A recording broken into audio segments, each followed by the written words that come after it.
The PM takes the tough questions on former BTL Chairman Ned Vasquez as the attacks on his UDP general come from the press and the PUP. And what about Anwar Barrow? PUP member Julia Sespat says the Brad's Bolito paper trail leads to his businesses. You'll hear both sides of this. And win the election. The PM drops a strong hint. Plus, Godfrey Smith, the former politician turned author, released an exciting new book. Jules Vasquez will talk to him about it. We've got details of these and other stories in our newscast for tonight, Wednesday, September 16th, 2020. Good evening. With you on news, I'm in Burkrag.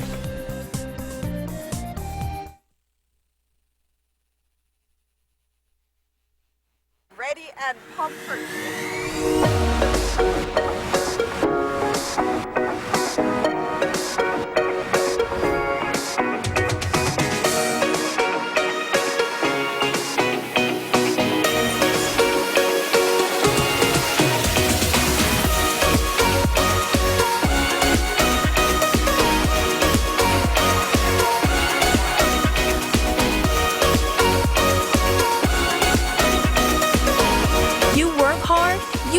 Hard, so you need a mobile plan that can keep up. Digi is now offering unlimited talk and text and double the data on all plans and up to 60 gigs for the Plus plans, all backed up by the fastest and largest mobile network.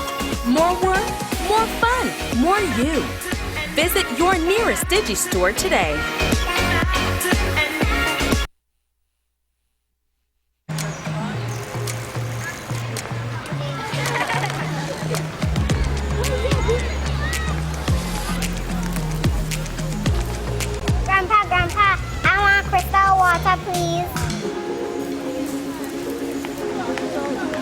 Can I please get one crystal water, please? Okay, dear. Thank you. Welcome.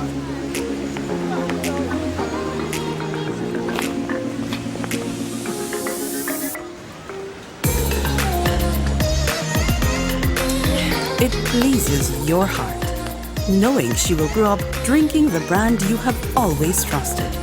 It gives you peace of mind. Crystal Water. Taste you can trust.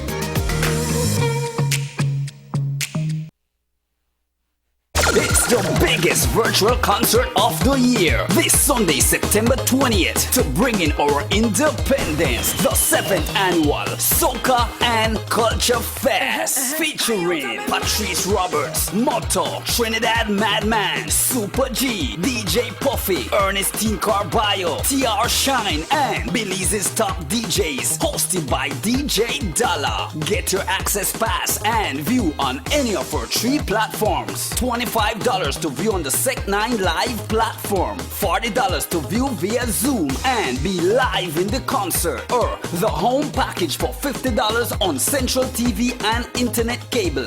Get those access pass as September 20th will be epic. Sponsored by Orange.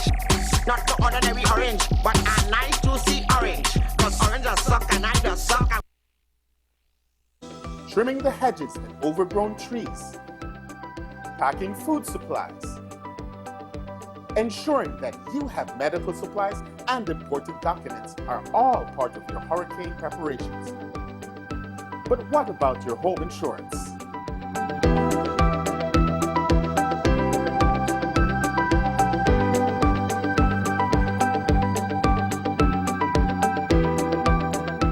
An insurance policy with RFNG Insurance gives you the confidence that your home and possessions are protected when a natural disaster strikes. Include RFNG in your hurricane plans and join the thousands of Belizeans who have learned why it pays to get it right. RFNG Insurance is a Roten company.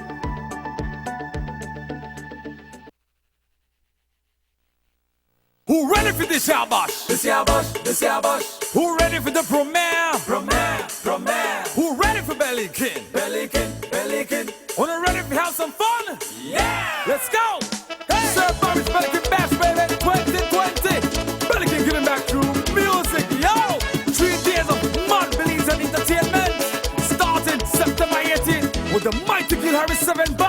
the two-time Kyle Bellikin, DJ Chop, DJ Iconic, and wrapping up with Super Fury and Band.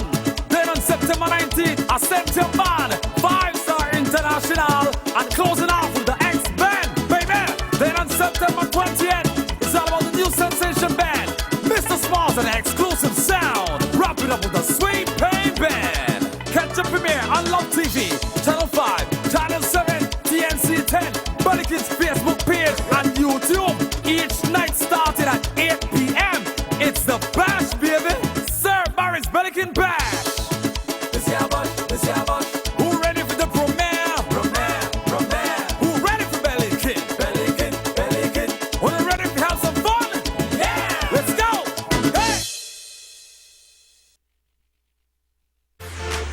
Are you a good essay writer? Then here's your chance to win cash prizes for yourself and your school. Belize Electricity Limited invites all primary school students in standards 4, 5, and 6 countrywide to join our 2020 Safety and Health Week essay competition. To participate, write your essay with what our 2020 theme means to you. Let's do our part to control this pandemic. Wear masks, wash hands, avoid crowds. Your essay must be original with a maximum of 400 words. Your essay scores will be based on creativity, grammar, and overall interpretation of the theme. Visit our BEL Facebook page for more information on submission guidelines. You can submit your essay to safety@bel.com.bz.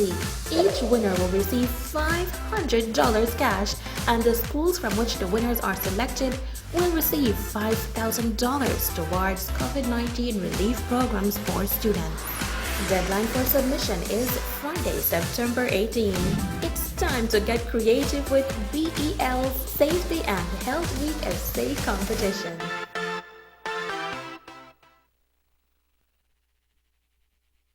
I'm Chef Sean Quillen, and I got a nice surprise for you today.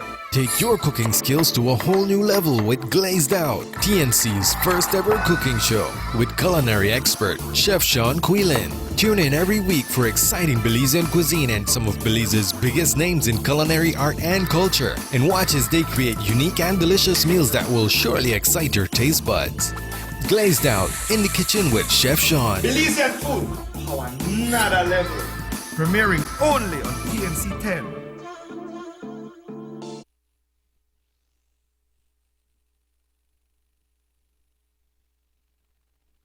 For the past 2 days, we've been reporting on the swirl of allegations of corporate credit card abuse surrounding former BTL chairman Nestor Vasquez. The allegations went public on Monday, and Vasquez stepped down yesterday after 11 continuous years in the job. But while he has stepped down, the controversy was stepping up in the House today, where PUP leader John Briceño said it is the tip of the iceberg at the utility where government has the controlling interests. But with all that is happening at BTL, Madam Speaker, it is important that the Prime Minister comes clean to this House and to the nation, because what we have found out now is that BTL is the new hotbed of corruption. Madam Speaker, at a minimum, I think that we, or this country, we're demanding one, that Mr. Vasquez resigns from all the other committees that he represents the UDP government. He is the chairman of the Investment Committee for the Social Security Board. He's a member of the Central Bank of Belize Board, and he is also a member of the Integrity Commission. This investigation of the chairman is just scratching the surface of the rank corruption and abuse taking place at BTL. That is only the tip of the iceberg. It is admitted that there are allegations concerning the abuse of the credit card by Mr. Vasquez. He's resigned. He's made no admission with respect to the allegations. BTL as a company has put out an official statement, which is what is to guide you. not the scuttlebutt, and not the propaganda that's self-manufactured.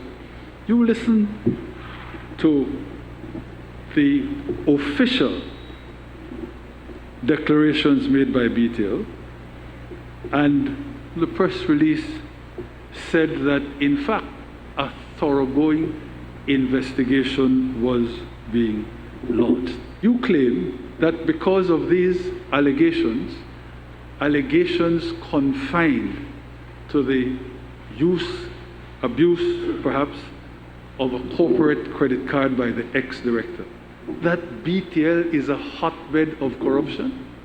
You point me to any other incident, any other allegation that would sustain that. This is a single issue matter.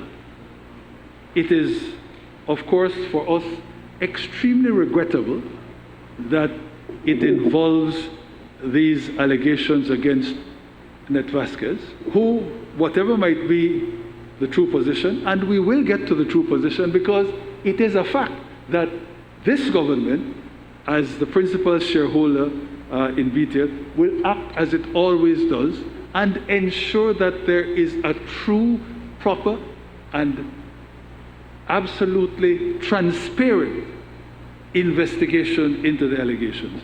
But just the fact of the allegations having been made, we on this side of the House are absolutely saddened.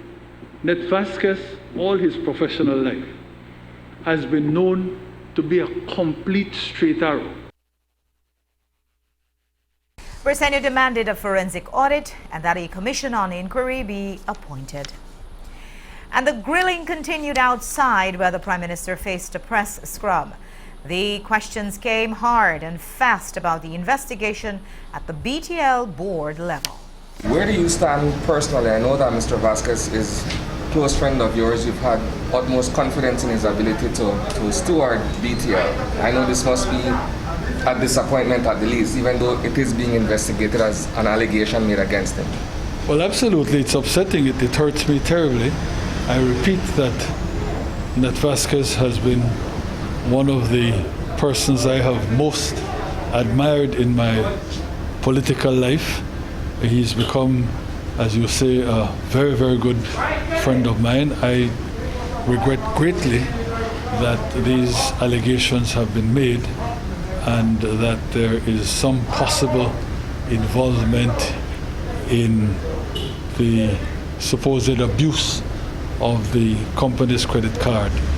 I don't know that I can say much more than that, notwithstanding how I feel about him personally and professionally. The matter has to be investigated and the chips will have to fall where they may. I honestly don't know what personal position Mr. Vasquez takes on these allegations. I believe that he feels that whatever occurred is not something that in fact fingers him as being dishonest. That's a matter, it's a position he's certainly entitled to take. Everyone's talking about the credit card. What is your understanding of what would definitely be a plum if in fact the allegations about the advance on the contract for Channel 7 were true? No, I know that there are allegations concerning the credit card. I have seen on Channel 7's own newscast that there is some questioning of a contract that was entered into between BTL and Channel 7. I really don't know enough about that to be able to comment. Can you begin by sharing with us who is heading the investigation and perhaps where we are preliminarily? Well, no, I can't. It's a matter for the board. I know that we've discussed the appointment of an interim chair so that in fact we can legally be on the front foot with respect to then the investigation that has to happen. Do we expect that if these allegations are proven true that this man should pay back what was taken, to put it that way? Well, I wouldn't know what to expect. I would hope that that would be the position. And the Net Vasquez I know, if it turns out that there is confirmation that he benefited from the use of the credit card, he would be the first, in my view, to say, what is the figure outstanding? I will pay it off, and in fact to make good on that commitment. But what happens with Mr. Vasquez's seat on the Integrity Commission, on the SSB board, and any other placements or appointments that he has? Those are all matters that I will have to discuss with him. That the Public Service Union has alluded to, and this often happens within the public service, that people who have long retired, this man is 89 years old, couldn't there be other people who could actually get those jobs? Oh, of course, but in my view, that Vasquez was a lion in winter. The fact that he was of an advanced age did not diminish certainly my appreciation of his many talents, and I don't think in any way interfered with his ability to discharge his duties as chair of the BTL board. He's an unusual man in so very many ways. He's an extremely special fellow, and I thought, if you leave aside this question of the allegations that have surfaced, I thought that he continued to do a good job. And while the Prime Minister defended Net Vasquez's record and reputation, he had to go on the offense for his son Anwar. That's after PUP Cayo South Rep Julius Espat spoke on the adjournment about Brad's Boledo. He questioned whether Anwar Barrow has hidden shareholdings in the Brad's Gaming Group. The offshore company, Goodlee, is an active partner which owns 60%, but its ownership is unknown. Espat said that he had been following the paper trail, and here's the back and forth for that. It is important that when these contracts given, especially when they are exclusive contracts, that we be aware as to who are the shareholders. And if this Goodlee Limited is registered in St. Lucia, Madam Speaker, then the Prime Minister needs to answer to us, who are the shareholders of Goodlee Limited? We would also like to know, Madam Speaker, who are the directors of Goodlee Limited? With that said, Madam Speaker, we want to know what is the relationship between Goodlee Limited and Quickstop Personal Finance Center Limited, Madam Speaker.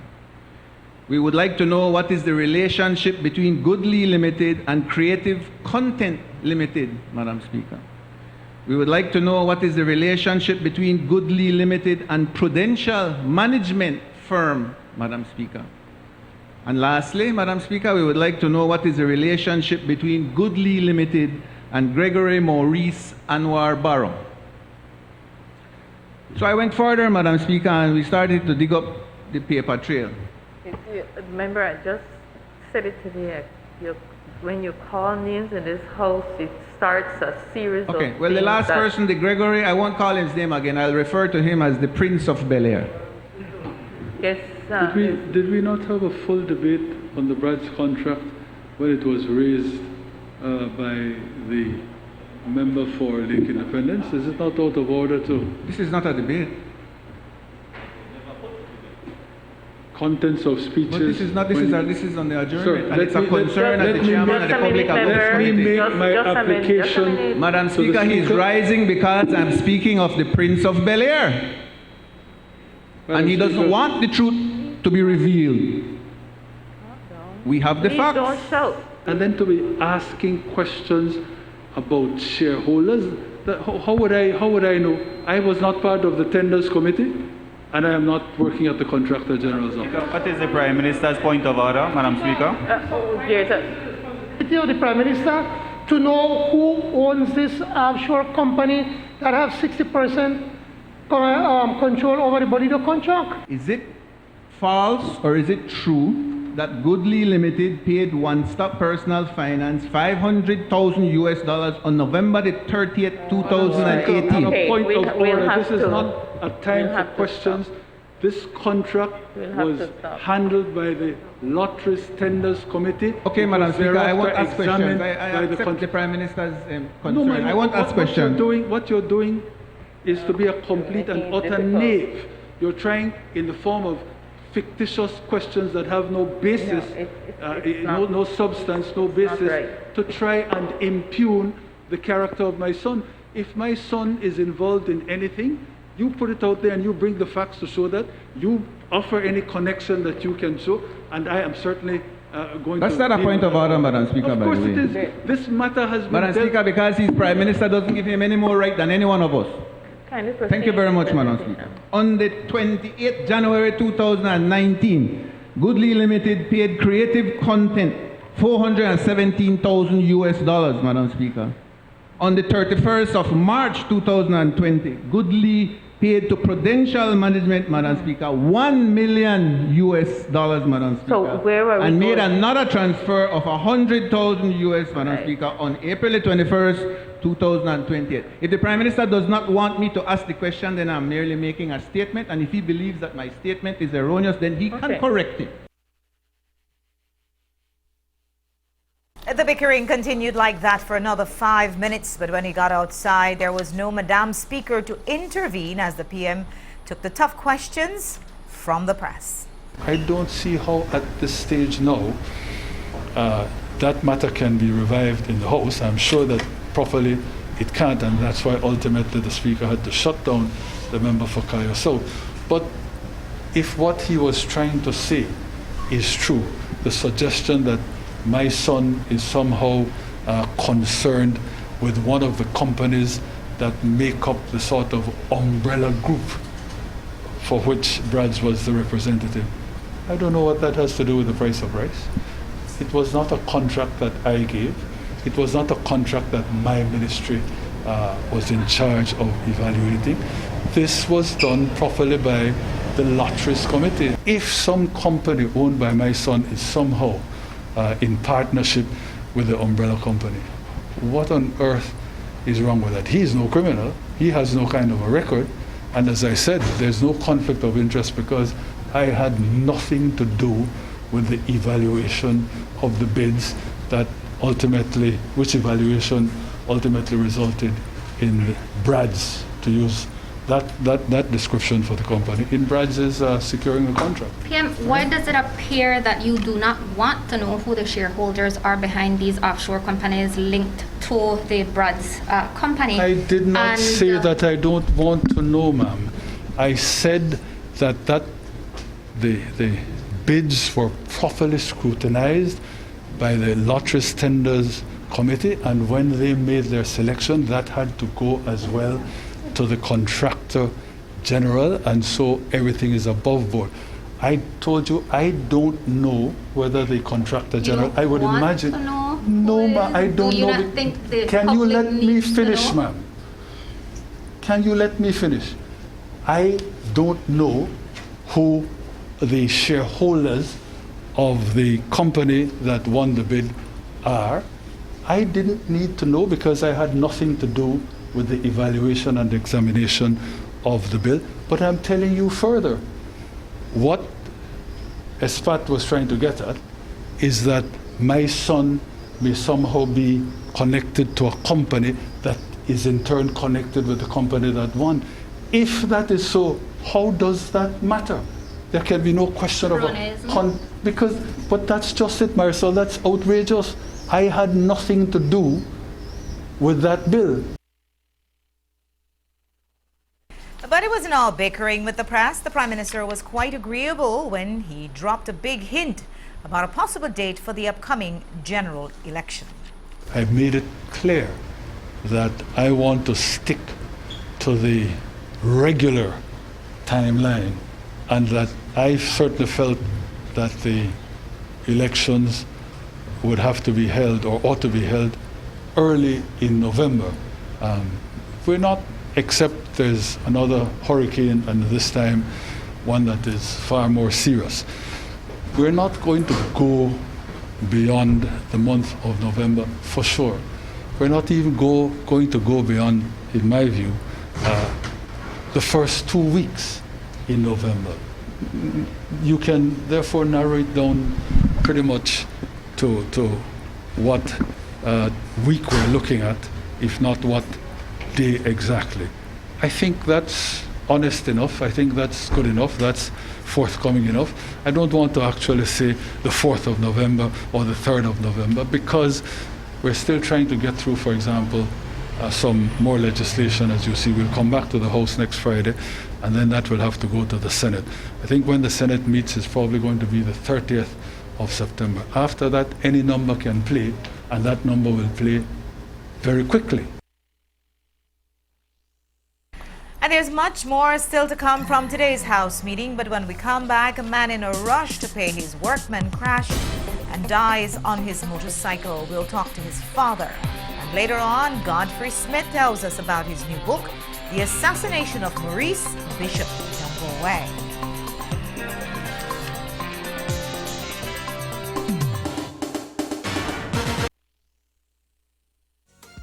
Tiles, tiles, and more tiles. Benny's is having a massive tile sale. For the entire month of September, get great deals on every single tile at Benny's. Ceramic tile, porcelain tile, glass tile, stone tile, and HD tile. Also, come and see a wide selection of new arrivals featuring additional blue light specials starting at a low $1.59. It's Benny's massive tile sale. Benny's, quality and savings.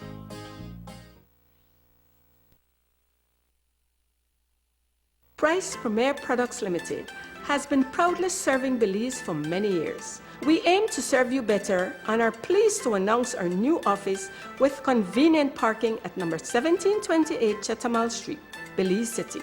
Here, you will find our Price Smart outlet opening on weekdays from 8 a.m. to 5 p.m. Be impressed with the variety of quality branded products such as Pampers, Always, Tide and Downy, Del Monte, DAC, Vigo and Alessi, Duracell, Crystal Farm Cheese, Linda Powdered Milk, Great Lakes Pork Tails, Ground Coffee, Authentic Gillette for men and women. We distribute many of the world's top and finest brands to supermarkets and stores nationwide. For authentic brands and quality products, visit us today. Price Premier Products Limited, importer and distributor of fine quality products.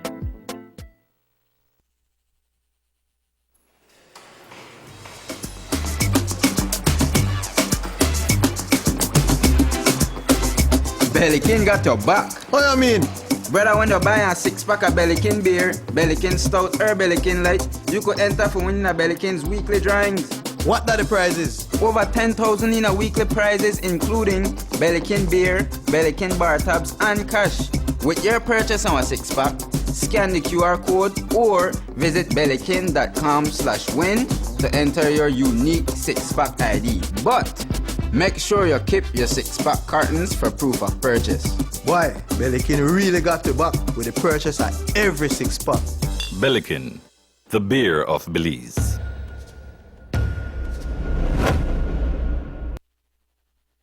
To our Bellykin Got Your Back winners to date. Continue purchasing your 6-packs and entering your codes for a chance to win over $10,000 in weekly prizes because Bellykin got your back. Bellykin, the beer of Belize. It's the biggest virtual concert of the year. This Sunday, September 20th, to bring in our independence, the 7th annual Soca and Culture Fest, featuring Patrice Roberts, Motto, Trinidad Madman, Super G, DJ Puffy, Ernestine Carballo, TR Shine, and Belize's top DJs, hosted by DJ Dalla. Get your access pass and view on any of our 3 platforms. $25 to view on the Sec9 Live platform, $40 to view via Zoom and be live in the concert, or the home package for $50 on Central TV and Internet cable. Get those access pass as September 20th will be epic. Sponsored by Orange, not the ordinary orange, but a nice juicy orange, cause orange just suck and I just suck. Meal Meals are better at home with Coca-Cola. Collect 2 golden caps of Coca-Cola, Fanta, or Sprite 1.5 liter with the word WIN and 1 golden cap with the word microwave or 1 with the word Oster. And you can win a microwave oven or Oster pots and pans. You'll also receive a free kitchen utensil with all 1.5 liter twin pack purchases. You can collect all 4 utensils. Visit www.coca-cola.com.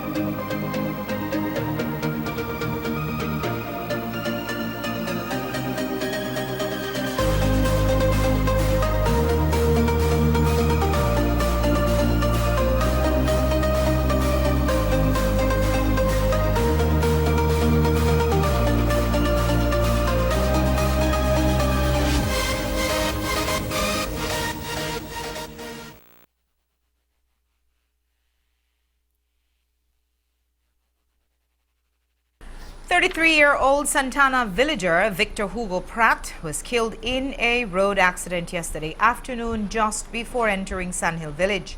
It happened at about 2:30 when Pratt was on his way to run an errand in Belize City. That's when he lost control of his motorcycle and ran off the highway. Today, Cherise Halsall traveled to Pratt's village to speak to his father about the tragic loss. This motorcycle cuts a solitary figure, leaned up as it is at the Sandhill police station. Its owner, 33-year-old Victor Pratt, died yesterday while travelling from St. Anne into Sandhill. It's a tragedy that's robbed the family of a father and a provider. It's also taken a hard-working son from his namesake. He's my son. I have Victor Hugo Pratt Sr., he's the junior. I named him after me. Now, sir, what was your last interaction with Victor? Because I know you say that he was a bit frustrated before he took this trip. Well, not really frustrated, but like when you have things to do and then you got a workman and they're in need, so that time I must throw him off and he said, make this move on, because he was to go and come back. By 6:37 he was to me the backyard. But you see what happened? So for the benefit of the people and the work star, that is just the main objective of the him movement. To the benefit of the people, and usually as one boss man they run some funds, well, he wants to help the workman and get them leave funds, because some work star when they produce the works and everything that they had. Victor Sr. says that his son was attempting to take care of everyone when misfortune struck. I was made to understand that he must break his speed and then eventually just, according to what they understand, that are the information I gather from the people.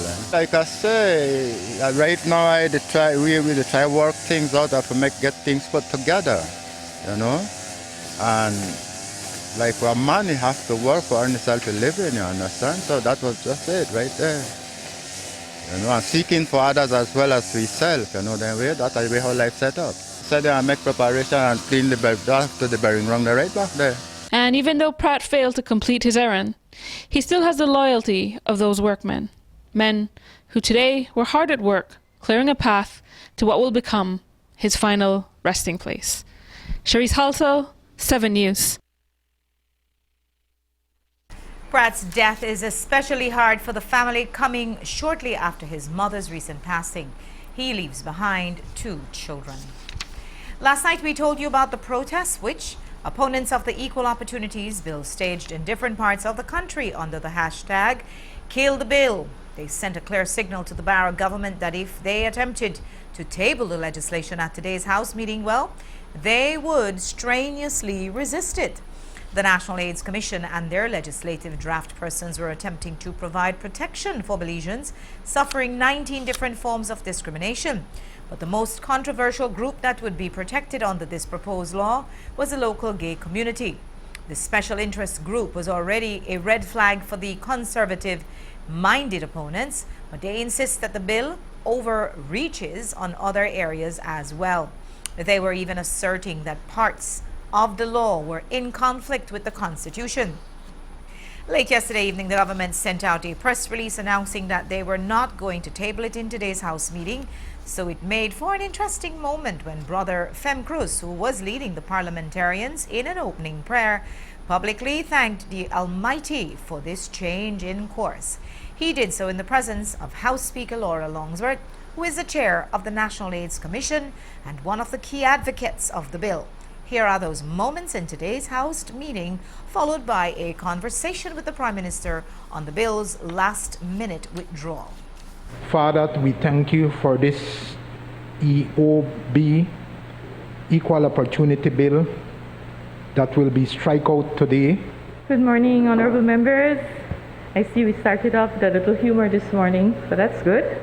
Madam Speaker, in accordance with Standing Order 62, I withdraw the Equal Opportunity Bill 2020. I think Cabinet could have supported the bill pretty much in its entirety. It's a long bill, it's a big document, so I can't speak to each of the sections, each provision in any sort of detail, but by and large, Cabinet felt that this is a good bill, this is a necessary bill, it's an overdue bill, and Cabinet was very upset at having to make the decision not to proceed with it. Why did that decision come? The churches, principally, and I'm not talking about the evangelical churches. We always knew what their position would be, and I think we were prepared to contest that on the basis that to clear up the misconception that they obviously had. There was never any question of trying to rush through the bill on the same day to do the 3 sittings at once. And so we felt that since there would be time for people to make their views known at a House committee meeting, we were handling it the proper way. But Monday night, before the Tuesday Cabinet meeting, Bishop Philip Wright from the mainstream churches, the Belize Council of Churches, messaged me to say that they could not, the Council of Churches could not support the bill as it now stands. That's game, set, and match. We're not going to go against all the churches, the evangelicals, plus the Belize Council of Churches. The suggestion seemed to be from the bishop that if only there were more time, perhaps the matter might have been able to be worked on so as to have us come to an agreement. Fact is, though, that before this version came to Cabinet, as you know, there had been widespread consultations, and all reports were that the drafters attempted to take on board everything that, in particular, the evangelicals said. It doesn't mean that the new draft gave them all that they wanted or left out all that they wished to have left out, but it certainly, I am convinced, made a huge leap forward. It strikes me then that the evangelicals will oppose the bill, have opposed the bill in this form, and will oppose any bill of a similar nature. And that, I personally think, is backwards. So it is my hope that whoever comes next will take up this bill right at the start, have some more consultations, have some more discussions, and then I earnestly wish that some version of this bill would get passed by the new government. So, while that bill was withdrawn today, there was another that was passed in the House which triggered a heated debate. It's called the General Revenue Supplementary Appropriation Bill Number 4 of 2020. In it, the government was seeking authorization to spend just over $27 million in different areas of the public service. The opposition parliamentarians complained loudly that the Barrow government did not give them enough notice to research and examine the expenditure for transparency purpose.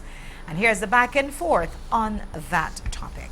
I rise to introduce and move the second reading of a bill for an act to appropriate further sums of money for the use of the public service of Belize for the financial year ending on the 31st day of March 2021. Madam Speaker, this bill has the recommendation of the Cabinet.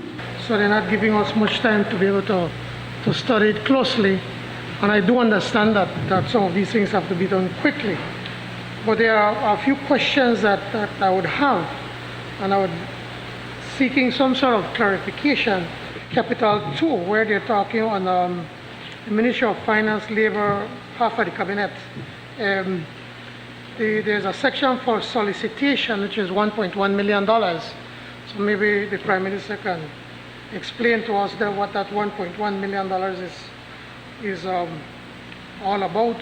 The Ministry of Health, $8 million. It's clear that there is a need for spending on the Ministry of Health. How is that being used? Where is it being used? The Ministry of Human Development, $4.5 million. Again, how is that money? As my colleagues have said, a lot of people are not feeling the spending of that money. How is that going to be used? This type of politics of just showing up on the morning of and say, look man, we have spent $7 million next week for tablets.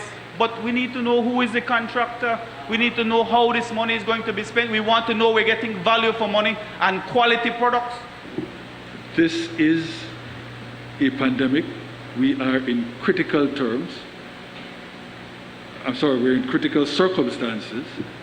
We have to spend in as quick, as accelerated, as flexible, and as fleet-footed a manner as is required. And that is why we spend, and as soon as we can, we come to the House to give the House and the nation an accounting of what it is that we're spending. And there is enough detail in the supplementary appropriation bill to tell them exactly what's going on. Therefore, Madam Speaker, I sit absolutely content in the knowledge that we are running these programs and we're coming up with these supplementaries with respect to monies that are being properly spent, carefully accounted for, and that are going only to try to assist both the health sector and the general population in terms of social protection in the middle of this unprecedented pandemic. Under this supplementary appropriation bill, the Ministry of Education is being allotted $7 million to fund the distance learning initiatives for the 100,000 or so school children trapped at home due to the COVID-19 pandemic. The leader of the opposition challenged the Minister of Education to justify that expenditure. That led to a sparring match between the two, and here's that part of today's House meeting. The one that also has called my attention, Madam Speaker, is certainly the one on Capital 3 at the Ministry of Education, Youth, Sports and Culture, where you have $7 million for the purchase of hardware and software, the e-learning applications for distance learning. I wish that the Minister of Education can tell us more about it. If he can explain what kind of tendering, I mean, this issue about selective tendering, Madam Speaker, we know is a whole setup.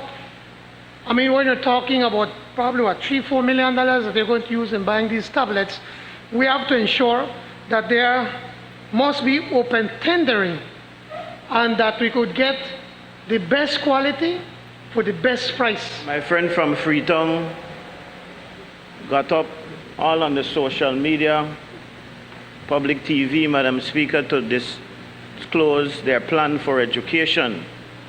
One of the primary points that they made, Madam Speaker, was that they were going to digitize learning.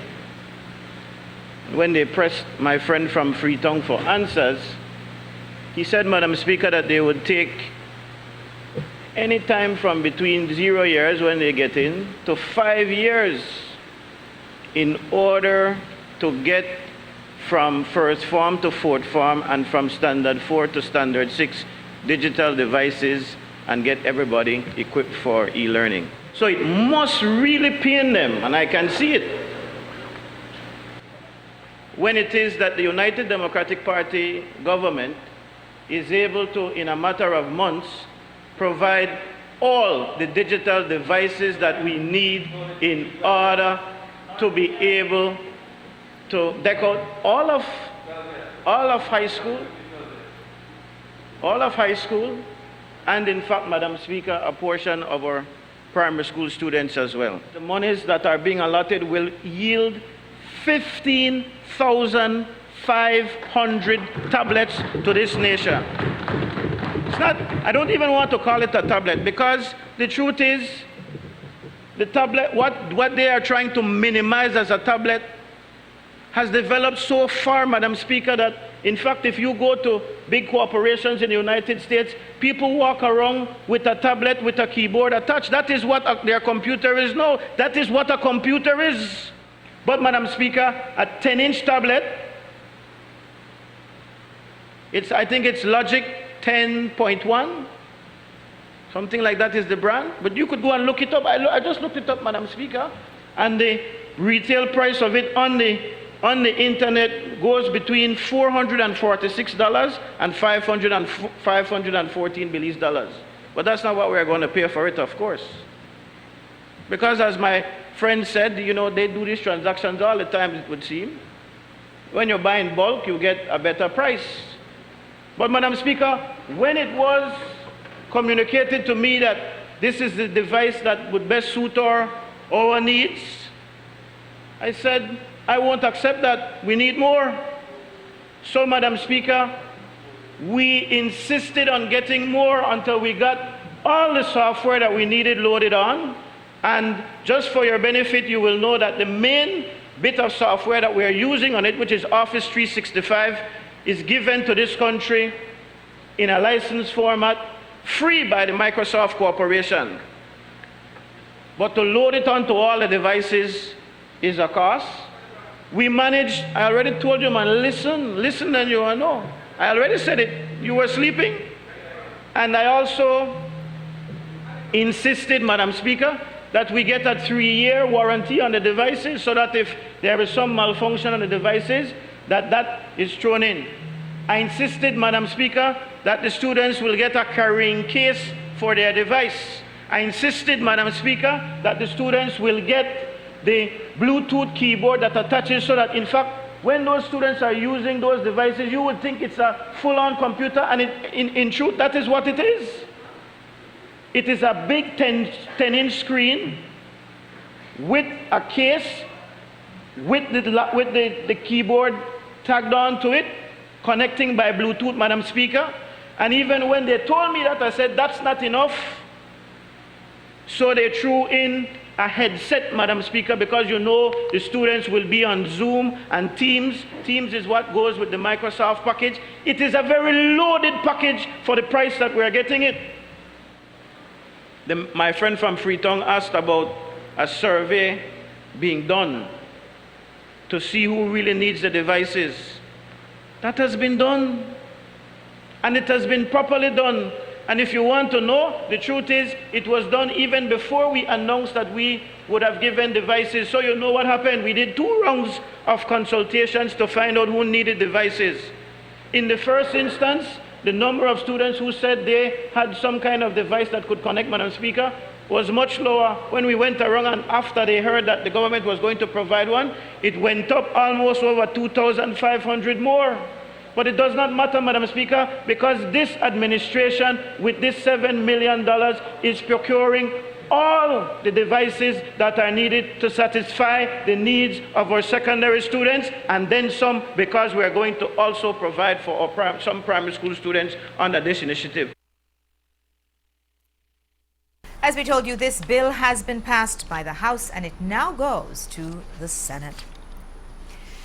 Also included in this supplementary appropriation bill are funds that will go to the Ministry of Human Development for the Food Assistance Program.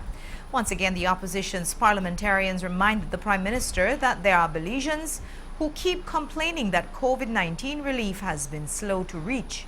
They also suggest that its rollout has been politicized by the UDP.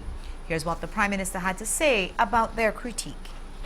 With respect to the food assistance rollout, it is true, and I've heard that for some time now, that the coverage, which is to be extended because we're getting money from OFID, that the coverage is not wide enough. Well, we're trying to do something about that. And there are also complaints about the slowness of delivery. That also is being addressed. I just had a word with the CEO in the Ministry, Judith Alpuche, and she has explained to me what it is, the new structures, the new arrangements that they're putting in place so that the distribution can be speeded up. But that distribution will remain in the hands of the public officers, because that is the most certain way to keep politics away from it. We're not going to foul what is a core program, what is helping people to keep body and soul together, by allowing or permitting any kind of political interference. And the fact is, Madam Speaker, that I believe they know if they don't let me tell them. I believe they know, but they don't want to let on that they know. Both the unemployment relief program and the food rollout, the food assistance program, are being, even as we speak, audited by the Auditor General of this country. As we reported last week, 26-year-old Morgan Francisco took his own life on World Suicide Prevention Day. It's a tragedy magnified by the fact that no educational or commemorative event could intervene to stop it. Initial reports were that Francisco stabbed himself after the cops told him to put on a face mask. But the family says that his interaction with the police was just the final straw in what had become a deep and lasting depression. Now, Belize's Mental Health Association is expressing sadness at Francisco's passing, claiming that suicide can be preventable once people are aware of the warning signs and knowledgeable about where to get help for themselves or the people they love.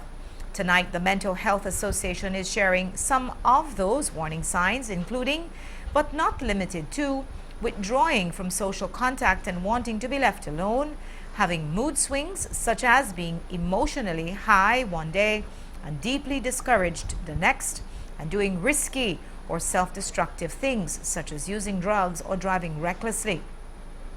And in a release this morning, they remind the public that suicidal feelings are temporary and say, quote, "If you feel hopeless or that life's not worth living anymore, remember that treatment can help you regain your perspective and life will get better.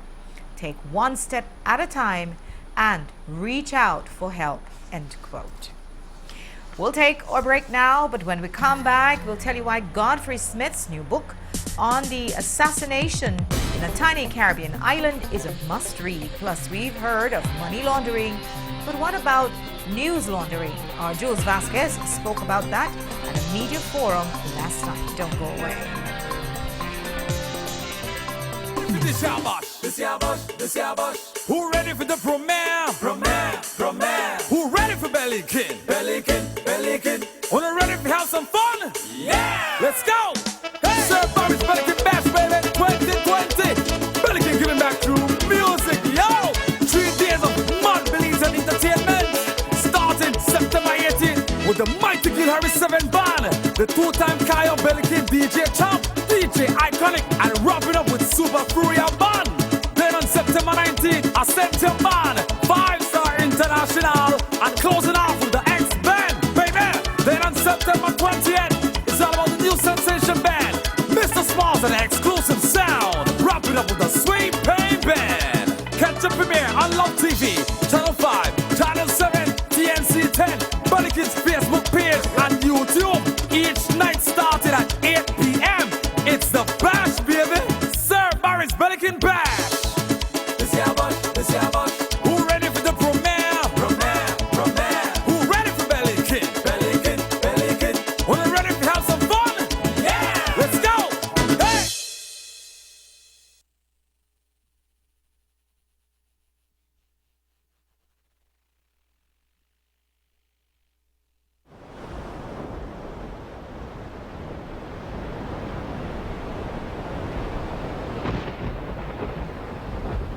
If it is you and your family are expected to evacuate, then prepare for it. When a hurricane watch is issued, you should review your emergency plans and supplies and check to see if any items are missing. Make sure you have supplies in your home and an emergency kit in your car. Turn on the radio or television for weather updates. Fill sinks and bathtubs with water as an extra supply for washing. Fill your car's gas tank. If no vehicle is available, make arrangements with friends or family for transportation. Secure any items outside which may cause injury or damage to property during high winds. Secure any structurally unstable buildings and tie down loose building materials. Cover windows and doors with plywood or boards and place large strips of masking tapes on the windows to reduce the risk of breakage and flying glass. Put livestock and family pets in a safe area. If possible, put vehicles under cover. Adjust the thermostat on refrigerators and freezers to the coolest possible temperature. Adzalat Audio and Video Production Company wants you and your family to be safe this hurricane season. Get a kit, make a plan, be informed. Brought to you by Adzalat Audio and Video Production Company and this station.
You've probably never heard of the New Jewel movement, but it's one of the most noted political parties in Caribbean history.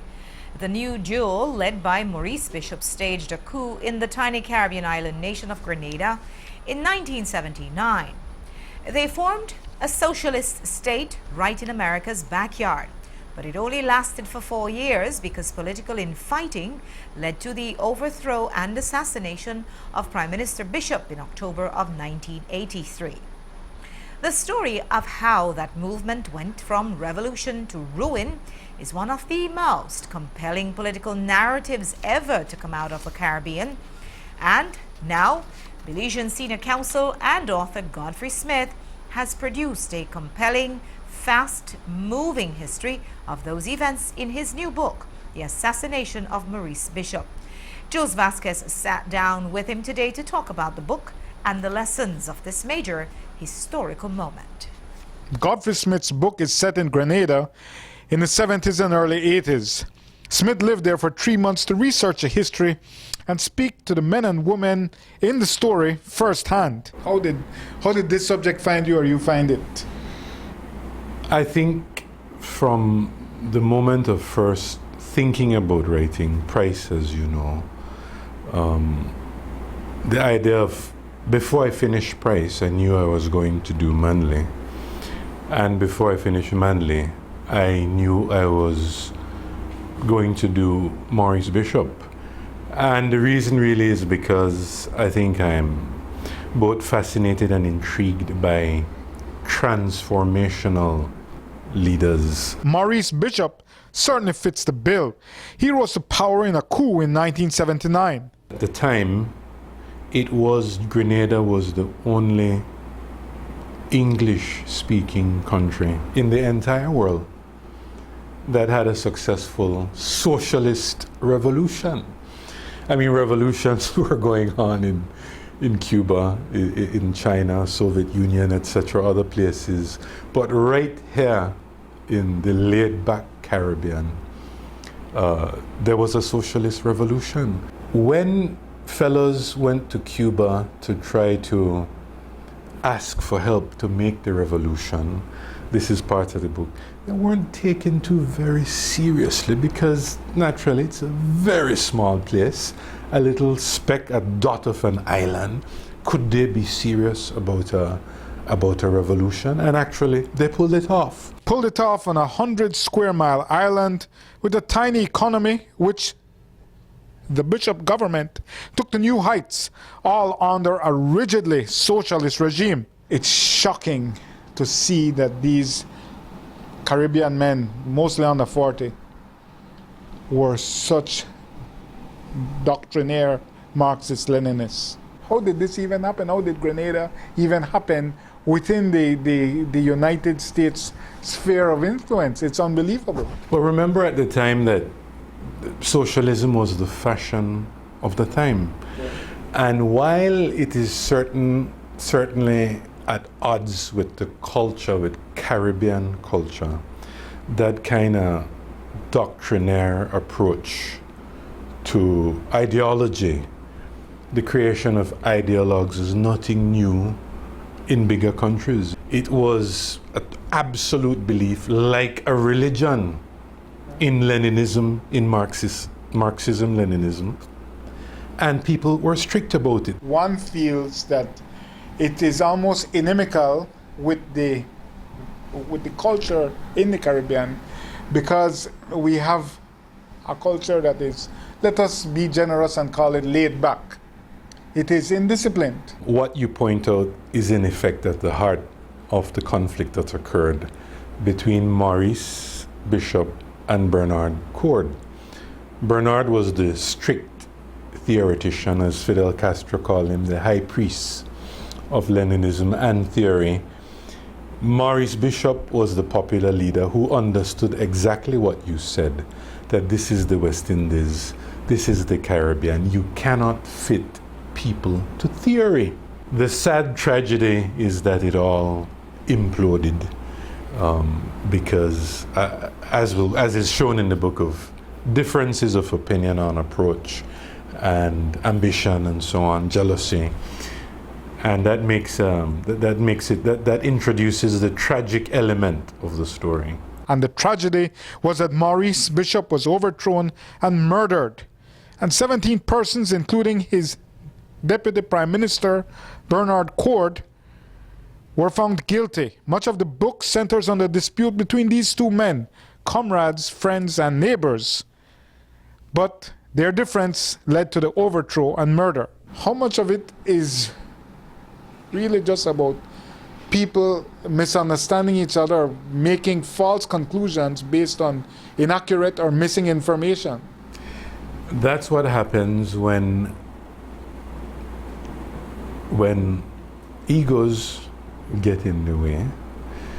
Your ego is so inflated that you feel unable to reach out to the other side. The other side feels unable to reach out to you.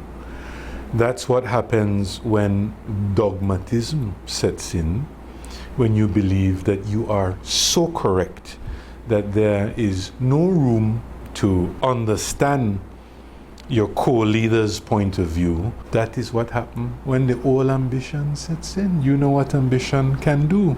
So all these factors playing in led to an absolute breakdown of communication and distrust. Trust takes years to develop and a few minutes to destroy.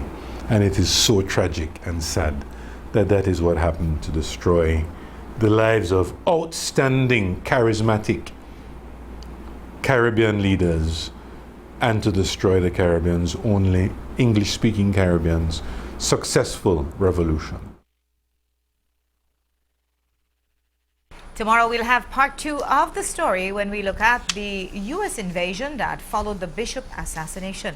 We'll also ask Smith to compare the legacies of the 3 Caribbean leaders. He has now written detailed histories of George Price, Michael Manley, and Maurice Bishop. The assassination of Maurice Bishop was released over the weekend and is available for purchase at Smith's Marine Parade Law Chambers. There's a quote usually attributed to the writer Mark Twain that goes, "A lie can travel halfway around the world while the truth is still putting on its shoes." If he lived in the era of social media, well, he would know that there's now no limit to how fast fake news can travel. Fake news is a phenomenon that in recent years has been made worse by the speed at which news is expected to be delivered. Readers and viewers want the whole story and now. The need for speed versus the need for accuracy was a topic of discussion last night at a U.S. and Taiwanese embassy-hosted media literacy forum. In the forum's wind-up, we got some reflections on urgency in the newsroom and what's called news laundering from Channel 5 journalist Isani Cayetano and our news director Jules Vasquez. Ideally, one would want to find a happy medium between delivering information in a timely manner and delivering information as accurately as possible. There are times, however, and I'd almost say more often than not, they don't work in tandem with each other because you're dealing with developing matters, and once you're reliant upon a subject or an organization perhaps to provide you with that information, then you're at their mercy, right? And if you pride yourself as being either a responsible reporter or a responsible news organization, then part of that responsibility means leaning towards being accurate, because that's where the credibility and that's where everything else comes from. But you're living in a society, as I mentioned before, where people want the information and they want it now. And so we try to break stories as they happen, and then we proceed throughout the course of the day to deliver the follow-up. Long story short, it's for me a matter of being considerate for both ends. It's a matter of trying to find that balance where I can tell you that something just happened and this is preliminary information. And I can also go back and continue to work on what Jules would mention as the long form story that fleshes out exactly what took place and what are the factors that come into play in respect of that particular story. News morphs from fantastical to apparently factual because a traditional media house takes it on. And you know, all this is driven by the elephant in the room, traffic. right?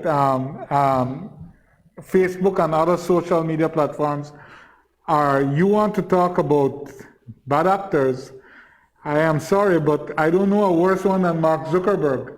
In terms of the Facebook algorithm is so designed, is so hungry for traffic that it encourages clickbait headlines, and because the person who posts that headline is able to, as we discussed earlier, monetize all that traffic that he or she gets from a completely spurious headline. All of these things are driven by traffic, and traffic is driven by eyeballs, and eyeballs is driven by sensation, and sensation is often driven by a loose affiliation with the facts. The forum with international presenters was live on all radio and TV stations. At the top of the newscast, we told you about a few of the bills and the loan motions that were brought to the House of Representatives today. One of those new bills is a piece of legislation to address cybercrime. These are criminal acts in which offenders make use of computers, technology, and the internet to hide their identities and their deeds. One example of cybercrime is the malicious and unauthorized leaking of videos or pictures of women and girls committing sex acts, which is also known as non-consensual pornography or revenge porn. Back in February of this year, the Ministry of National Security engaged in consultations to come up with a bill to address these types of offenses. And today, the Prime Minister tabled a completed draft of it. Here's what he had to say about this proposed legislation in the House. This is the Cybercrime Bill 2020. Madam Speaker, I rise to introduce a bill for an act to combat cybercrime by creating offences of cybercrime, to provide for penalties, investigation and prosecution of the offences of cybercrime, and to provide for matters connected therewith or incidental thereto. This bill has the recommendation of the Cabinet. In introducing it, Madam Speaker, this, I think, is legislation that is long overdue. We're not seeking to pass it all at once. This must go to the House Committee so that members of the public can have a chance to comment. But I think from now I can speculate with some degree of assurance that there will be across the House support for this legislation, which I repeat is long overdue. I just want to congratulate all those that worked on this bill. There was, I believe, widespread consultation. There were special drafters retained, and so much effort went into it that it is perhaps invidious for me to single out any one individual. But my wife, who is the special envoy, is sitting immediately in front of me, and I'm sure the leader of the opposition will understand. We both, I think, occupy that same space of domestic bliss, which, although strong, can be precarious if we don't behave according to certain rules. In that context, do allow me, Madam Speaker, to congratulate my wife, who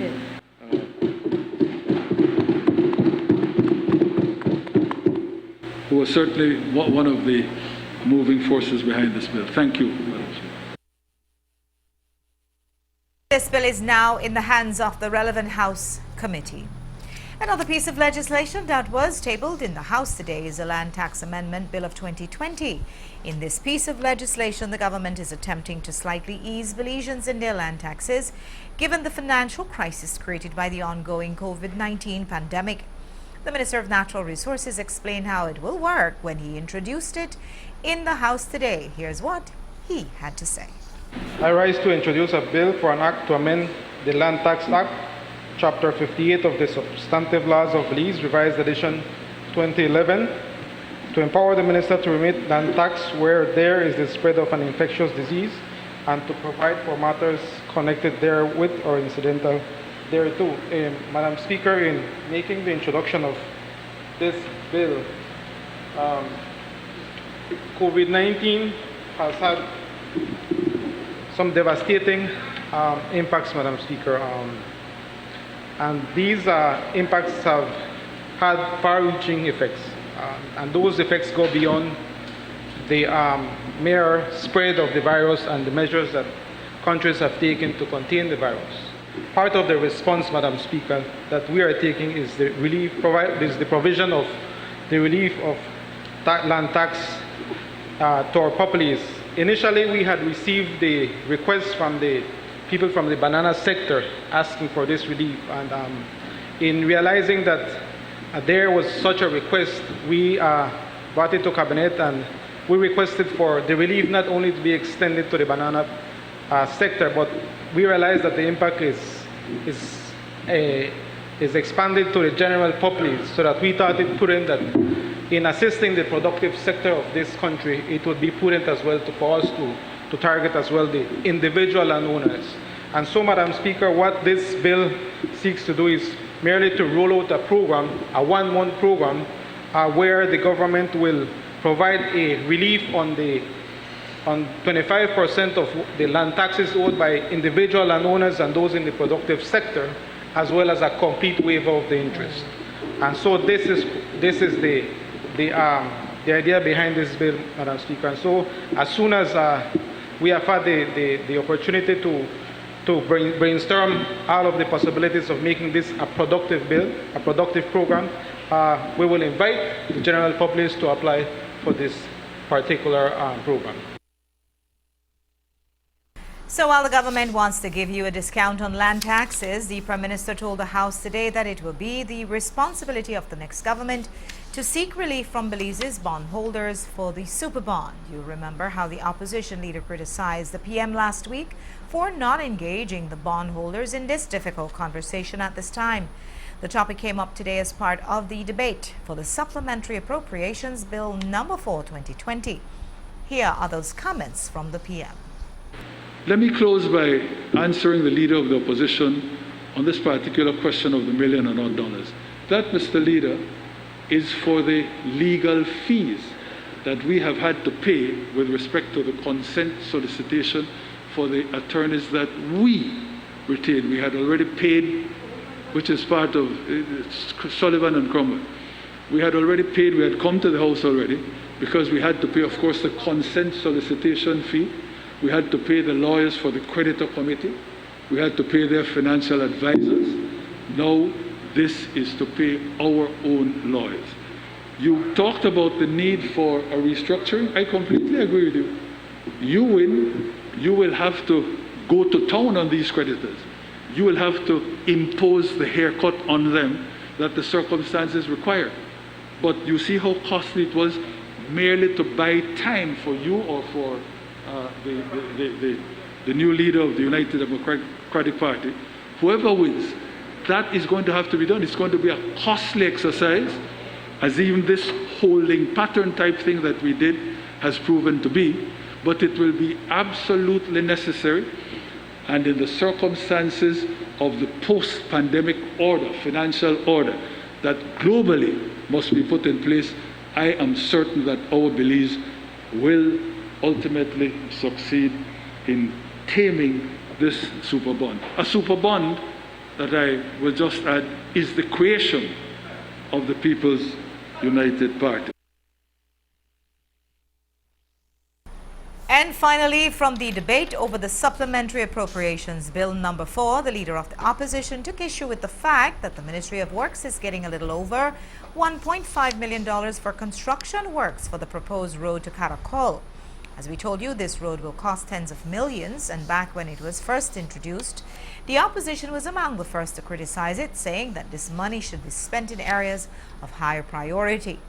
Well, John Rosenio declared today that if his party wins the next general election, he's not so sure that the PUP will support the project's continuation. And so now they are in a hurry to be able to push to sign this contract. Why don't you hurry if their term is pretty much up? They could wait another month or 2 or 3 or 4, because the elections will come sooner or later, but it has to come. We have said in this House that the issue of the Caracol Road is a ripoff. This is something that we do not need. We do support the first portion up to the entrance of Mountain Parish, but going the rest and spending $180 million, the Prime Minister's word, not mine, in this house, I think it's unconscionable that they are quickly trying to hurry to push to be able to sign contracts with people just because certain people want to enrich themselves. So I want to put these contractors on notice that they should be careful how they're investing in this contract, because when we get into government, we are going to review that contract with effect to remove those funds to where the people really need. It's right now, it can't be about infrastructure. It has to be about people. People know to eat. People know to work. So I just want to put the Ministry of Works, I want to call their attention on the people that they tried investing in this thing. And that's all we have for you for tonight. Thanks for watching. With your news, I'm Indira Craig. Remember that you can see a streaming video of this newscast at 7newsbelize.com.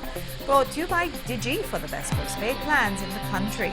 Remember to wash your hands, to wear a mask at all times in public, and to make sure to keep your social distance. Join me back here tomorrow at 6. And until then,